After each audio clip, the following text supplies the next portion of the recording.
প্রিয় শিক্ষার্থী বন্ধুরা, লিটন টিচিং সেন্টার ইউটিউব চ্যানেলের পক্ষ থেকে আপনাদের আন্তরিক শুভেচ্ছা ও অভিনন্দন জানিয়ে আজকে আমি একটি মজার ক্লাস নিয়ে হাজির হয়েছি আপনাদের সামনে। আপনারা যারা এখনও আমার চ্যানেলটিকে সাবস্ক্রাইব করেননি, অবশ্যই আপনারা চ্যানেলটিকে সাবস্ক্রাইব করবেন, শেয়ার করবেন এবং কমেন্টস করবেন, যাতে আমি আরও ইংরেজির যে গ্রামারের যে অংশগুলো রয়েছে আমি সেগুলো নিয়ে ভালো একটি ক্লাস তৈরি করতে পারি। তো প্রিয় শিক্ষার্থী বন্ধুরা, আমি খুব সহজেই একটি সেন্টেন্স থেকে বুঝিয়ে দিব যে কিভাবে আপনারা নাও পার্টস অফ স্পিচ সহজেই খুঁজে পাবেন।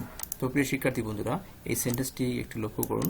এখানে দেওয়া আছে, hurray, today we have won the important match and we are appreciate for our performance. অর্থাৎ এখানে 15টি ওয়ার্ড রয়েছে এবং এই 15টি ওয়ার্ডের মধ্যেই সবগুলোই পার্টস অফ স্পিচ। তো আমরা জানি যে সেন্টেন্সে অন্তর্গত প্রত্যেকটা অর্থবোধক ওয়ার্ডই হচ্ছে পার্টস অফ স্পিচ। তো আমরা এখন খুঁজে বের করি এখানে পার্টস অফ স্পিচ কোনগুলো। এখানে প্রথমে আছে নাউন। তো নাউন কোনগুলো হবে? ম্যাচ এবং পারফরমেন্স। সেন্টেন্সটিতে লক্ষ্য করুন, এখানে দেওয়া আছে ম্যাচ এবং পারফরমেন্স, এই দুটো হচ্ছে নাউন। প্রোনাউন।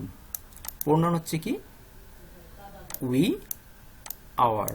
তাহলে এই সেন্টেন্সটি লক্ষ্য করুন, উই এবং আওয়ার। ঠিক আছে, দেখুন এখানে অ্যাডজেক্টিভ। অ্যাডজেক্টিভ কোনগুলো হবে? দি এবং ইম্পর্টেন্ট। তো এখানে কি আছে দেখুন, দি কোথায় আছে? দি এবং ইম্পর্টেন্ট, এগুলো হচ্ছে অ্যাডজেক্টিভ। ভার্ব। ভার্ব কোনগুলো হবে? ওন, অ্যাপ্রিসিয়েট, হ্যাভ এবং আর। অ্যাডভার্ব কোনগুলো হবে? টুডে, কারণ এখানে দেখুন টুডে আছে, টুডে হচ্ছে আজ। অ্যাডভার্ব হচ্ছে কি? কোনো সময় বোঝাচ্ছে, তাই এটি অ্যাডভার্ব। প্রিপজিশন। প্রিপজিশন কোনটা হবে? এখানে দেখুন সেন্টেন্সটির মধ্যে এখানে শুধু ফর দেওয়া আছে, তাই এটি হবে প্রিপজিশন। তো আমরা জানি প্রিপজিশনটা কি। কনজাংশন। কনজাংশন হচ্ছে অ্যান্ড। এখানে দেখুন অ্যান্ড, এখানে এই দুটো সেন্টেন্সকে সংযুক্ত করে রাখা হয়েছে।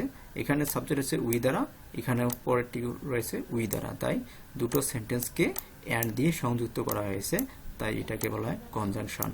এবং ইন্টারজেকশন, শেষে যেটি রয়েছে সেটা হলো ইন্টারজেকশন, হুররে।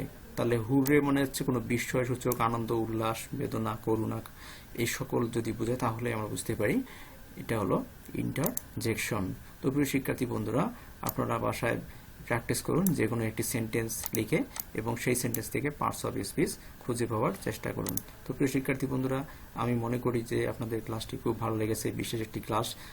তাহলে আপনারা অবশ্যই আমাকে চ্যানেলটিকে সাবস্ক্রাইব করবেন এবং শেয়ার করতে ভুলবেন না। খুদা হাফেজ।